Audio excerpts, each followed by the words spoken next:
کو بھی بیدار کرنے کی کوشش کرتا ہے، اللہ کی بندی اٹھ اور اللہ کے حضور سجدہ ریزی کر لیں۔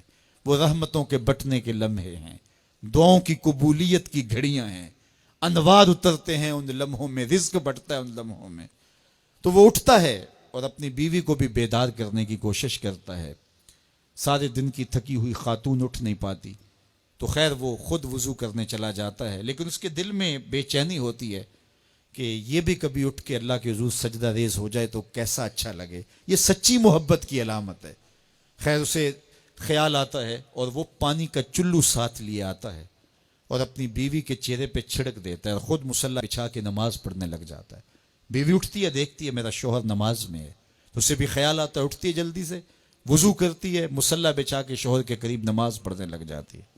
ایک طرف شوہر نماز پڑھ رہا ہے، ایک طرف بیوی نماز پڑھ رہی ہے۔ سحری کے لمحے ہیں، ٹھنڈی ٹھنڈی ہوائیں چل رہی ہیں، انوار اور رحمتوں کی برکھا برس رہی ہے، کوئی دیکھ نہیں رہا، ریا کا شائبہ ہی نہیں، دروازے مکفل ہیں، اور کبھی سجدے میں بیوی ہے، کبھی سجدے میں شوہر ہے، کبھی وہ قیام میں ہے اور یہ رکوع میں ہے، کبھی یہ رکوع میں ہے وہ قعدے میں ہے۔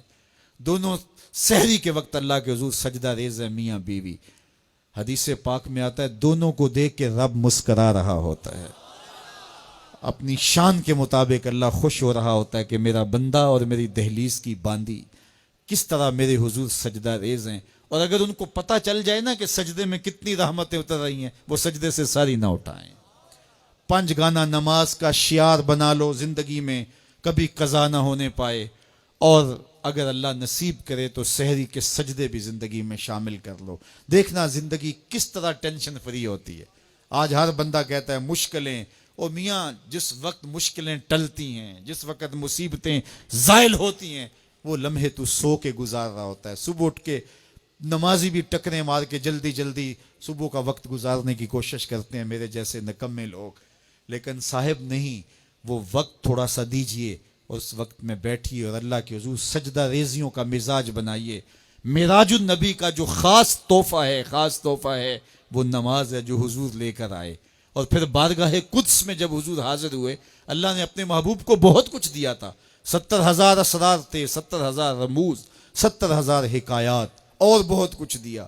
سب کچھ دینے کے بعد کہا محبوب یہ تو میں نے خود دیا، اب تو بتا میں تجھے کس چیز سے نوازوں، تیری اپنی بھی کوئی چاہت ہو۔ تو محبوب نے جو جواب دیا وہ سنیے۔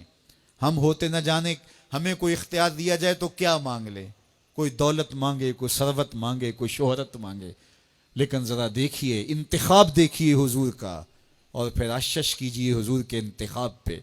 کہا کہ محبوب آپ کی جھولی میں کیا ڈالا جائے، کیا دیا جائے؟ تو محبوب نے کیا کہا؟ بنسبتی الیک بالعبودیہ، اے اللہ ساری زندگی میں یہ کہتا رہا کہ تو میرا رب ہے، آج تو بھی تو کہہ دے کہ تو میرا بندہ ہے، مجھے عبد کہہ کے پکار دے۔ میں نے سجدوں میں کہا تو میرا رب ہے، میں نے قیام میں کہا تو میرا رب ہے، میں نے طائف کے بازاروں میں، مکے کی گلیوں میں کہا تو میرا رب ہے، میں سینے حرم میں کہا تو میرا رب ہے، میرے بدن پہ اوجریاں ڈالی جاتی رہیں، میں نے کہا سبحان ربی الاعلی، میں نے تجھے پکارا اور پتھر برس رہے تھے، میں نے کہا تو میرا رب ہے، میں نے تجھے ہر موقع پہ اپنا رب کہہ کے پکارا، آج تو بھی تو کہہ دے کہ تو میرا بندہ ہے۔ تو اللہ نے کہا سبحان الذی اسری بعبدہ، تو عبد کہہ کے پکارا۔ اور عبدیت کا عملی اظہار نماز سے ہوتا ہے۔ نماز میں جو سرور ہے، نماز میں جو لطف ہے، اور بندگی کا جو مزہ ہے وہ کہیں اور نہیں ہے۔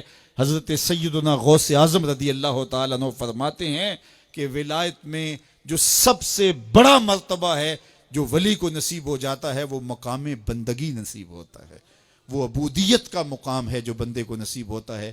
تو یہ بندے کے لیے معراج ہے، اسی لیے کہا گیا صلاۃ معراج المومنین، نماز مومن کی معراج ہے۔ حضور تو وہاں تک پہنچے جہاں کسی کا تخیل بھی نہیں پہنچ سکتا، لیکن بندہ اس معراج کا حصہ لینا چاہے اور اس کی برکتیں سمیٹنا چاہے تو پیشہ